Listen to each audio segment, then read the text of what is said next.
अस्सलाम वालेकुम जी। आज है 13 मई 2026। सबसे पहले बात करते हैं जी केसी 100 की। केसी 100 की अगर बात की जाए, जैसे कि हालात चल रहे हैं, कभी कुछ न्यूज़ आ जाती है।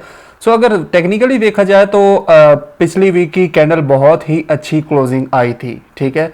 लेकिन उस लिहाज से फिर कुछ बीच में और न्यूज़ आई और सीज फायर का वो जो सीन चल रहा है।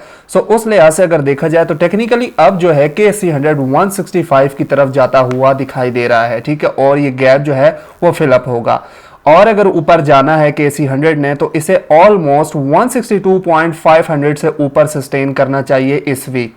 अगर ये ब्रेक करता है तो ऑलमोस्ट दोबारा से के सी 100 161.500 या इससे नीचे भी जा सकता है, जो कि है ऑलमोस्ट 158.600 तक।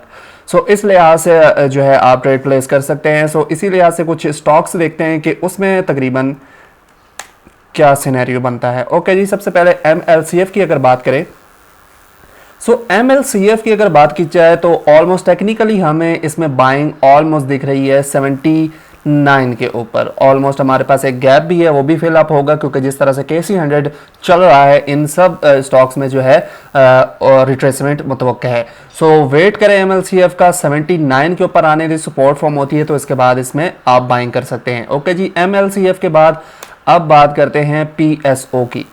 PSO की अगर बात की जाए तो जैसे कहा था कि फिलहाल मैं इसमें बाइंग नहीं कर रहा, मैं फिलहाल वेट कर रहा हूं PSO को 339 तक आने का। उम्मीद है अब तो ये जिस तरह से हालात चल रहे हैं 339 तक आएगा। इसके बाद अगर सपोर्ट फॉर्म यहाँ पे होती है तभी इसमें हम बाइंग करेंगे। ओके जी, PSO के बाद अब बात कर लेते हैं OGDC की। OGDC की अगर बात की जाए तो OGDC अभी भी ऑल टाइम हाई के ऊपर जो है वो ट्रेड कर रहा है। और अगर देखा जाए वीकली के लिहाज से तो वीकली में प्रीवियस जो कैंडल है वो ऑलमोस्ट ऊपर क्लोजिंग आई है, जिस लिहाज से जो 2 दिन रह गए इसमें ऑलमोस्ट इसे जो है इंपल्स मूव देना चाहिए।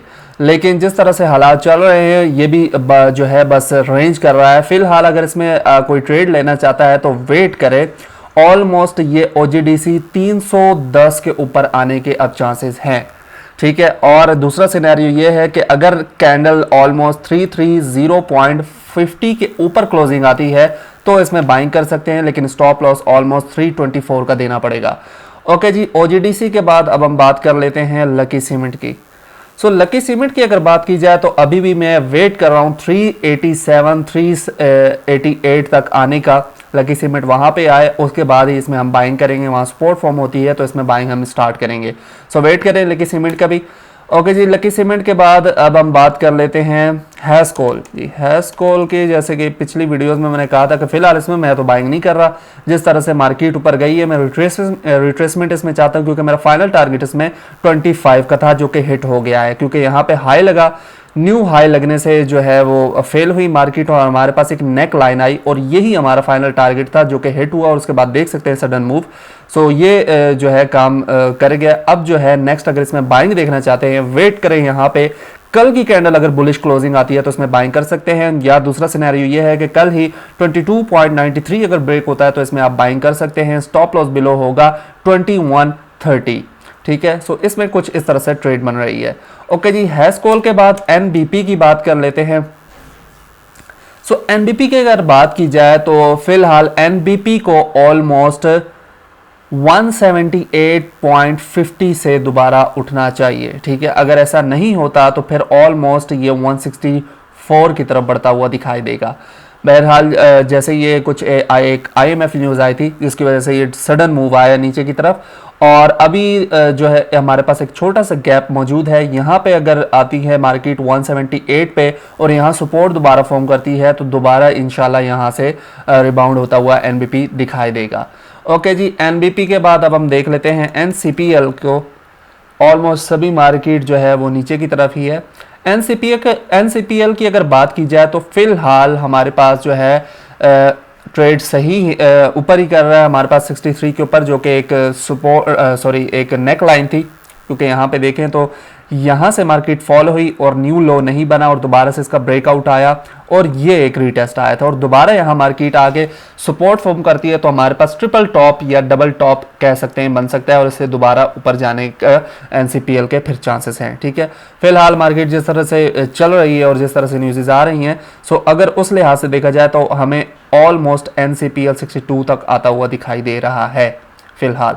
कोई पता नहीं, अगर कोई भी बीच में गुड न्यूज़ आती है तो दोबारा से मार्केट ऊपर की तरफ जाएगी, क्योंकि पीछे वीकली अगर देखा जाए हमारे पास कैंडल तो बुलिश इंगल्फिंग वीकली कैंडल है जिसकी almost win ratio almost 80 to 85% होती है।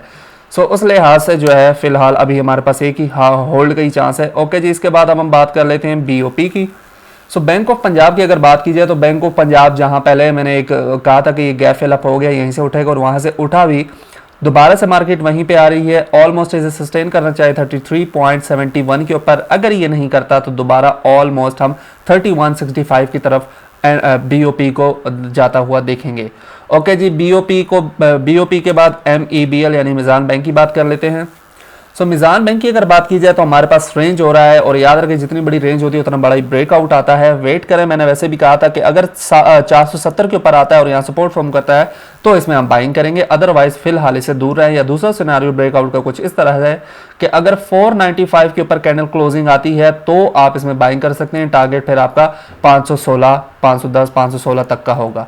ओके जी, मीज़ान बैंक के बाद अब हम बात करते हैं पीपीएल की। पीपीएल की अगर बात की जाए तो पीपीएल ऑलमोस्ट आप देख सकते हैं ऑलमोस्ट 217 तक पीपीएल आने के चांसेस हैं और यहां से दोबारा आप बाइंग कर सकते हैं। ओके जी, पीपीएल के बाद अब हम बात कर लेते हैं क्लोव की। क्लोव की अगर बात की जाए तो क्लोव एक अच्छे स्ट्रक्चर के ऊपर मौजूद है, हमें बस क्लोव 7.97 से नीचे नहीं चाहिए। इससे ऊपर जब तक ट्रेड कर रहा है बिल्कुल सेफ है।